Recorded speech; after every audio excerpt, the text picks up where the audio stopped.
तो यार रिएक्ट में बहुत सारे कंपोनेंट्स होते हैं और हर कंपोनेंट्स में हमें बहुत सारी स्टेट मैनेज करनी पड़ती है। अब क्वेश्चन ये आता है कि हम अपनी स्टेट को कैसे मैनेज करें और कहाँ उनको डिफाइन करें। देखो स्टार्टिंग में सबको ये परेशानी आती है, जब मैंने स्टार्ट की थी मुझे भी बहुत परेशानी आई थी और मैंने काफ़ी ज़्यादा कोड ऐसा लिखा था कि अगर तुम्हें दिखा दूँ तो तुम बेहोश हो जाओगे। But the point is the more you learn the more you get. तो जो कम्युनिटी गाइडलाइंस है उन्हीं को फॉलो करता हूँ मैं और वही चीज़ें तुम्हारे साथ शेयर करता हूँ। जैसे कम्युनिटी में जो भी चीज़ें चल रही होती है रिएक्ट को लेके या जो भी बेस्ट प्रैक्टिसेस चल रही होती है वही सारी चीज़ें हम वीडियो में डिस्कस करते हैं ताकि अपनी रिएक्ट एप्लीकेशन को सबसे ज़्यादा ऑप्टिमाइज बना सके।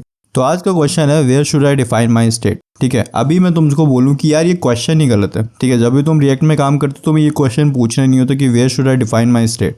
Instead of this you should ask how many component depend on this state. क्या मतलब है इस चीज़ का, एक एग्जाम्पल के थ्रू समझते हैं। ठीक है, तो सपोज करो यहाँ पे मेरे पास मेरी एक रिएक्ट एप्लीकेशन है जिसमें मेरे पास दो कंपोनेंट है, एक ब्लॉग और एक नैप। तो जो मेरा ब्लॉग पेज है यार उस पर मेरी एक फंक्शनैलिटी है रीड मोर की। ठीक है, तुमने देखा होगा कि हमेशा वेबसाइट्स में वैसा लिखा होता है, छोटा सा कंटेंट होता है और अगर यूज़र को और ज़्यादा पढ़ना होता है तो वहाँ पे रीड मोर का बटन होता है। तो यहाँ पे हमारी सिंपल से फंक्शनैलिटी है कि ये जो रीड मोर का बटन है जैसे ही मैं इस पर क्लिक करूँ आर्टिकल मुझे पूरा दिख जाए। ठीक है, तो हमारी ऐप में बस दो कंपोनेंट है, ब्लॉग और नैप। तो क्वेश्चन है हमारा कि अपनी स्टेट को कहाँ डिफाइन करें, पर हमें ऐसे नहीं पूछ रहा, हमें पूछना है कि जो ये फंक्शनैलिटी हम इम्प्लीमेंट करने जा रहे हैं इसमें जो स्टेट यूज़ होगी वो किसी और कंपोनेंट को भी चाहिए क्या। रीड मोर में अगर मैं रीड मोर पे क्लिक करता हूँ तो किसी और कंपोनेंट को मेरी एप्लीकेशन में फ़र्क नहीं पड़ता। अगर फ़र्क नहीं पड़ता तो मैं वो स्टेट को सेम कंपोनेंट में डिफाइन करूँगा ब्लॉक के। ठीक है, तो मैंने अपनी स्टेट को ब्लॉक के कंपोनेंट में डिफाइन कर दिया।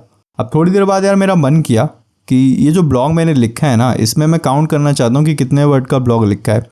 और बस काउंट नहीं करना चाहता, मैं उन वर्ड्स को अपनी नेविगेशन पे भी दिखाना चाहता हूँ कुछ इस तरीके से।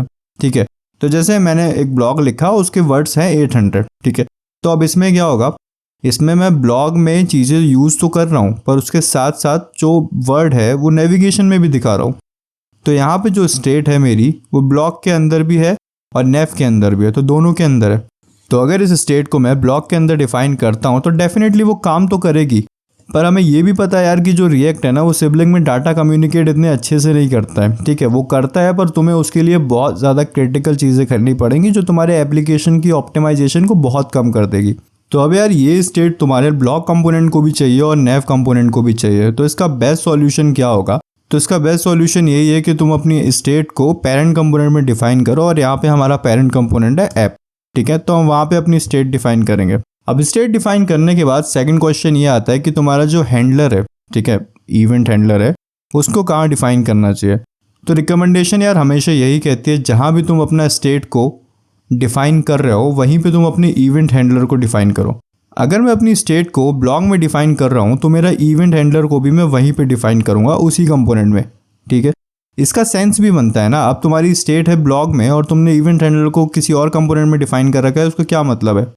जब तुम्हारी स्टेट बस एक ही कंपोनेंट यूज़ कर रहा है तो सारी चीज़ें उसकी वहीं पे रखो ना। अगर अभी मेरा स्टेट जो है वो ब्लॉग और नैप दोनों यूज़ कर रहे होते तो मैं अपनी स्टेट को ऐप कंपोनेंट में डिफाइन करता, उसी तरीके से मैं अपने हैंडलर को भी वहीं पे डिफाइन करता। तो आई होप यार तुम्हें ये चीज़ें समझ में आई होंगी। तो इस वीडियो का जो टेक अवे है ना वो ये है कि where should I define my state. ये क्वेश्चन हमेशा नहीं पूछना, हमें हमेशा ये क्वेश्चन पूछना है how many components depend on this state.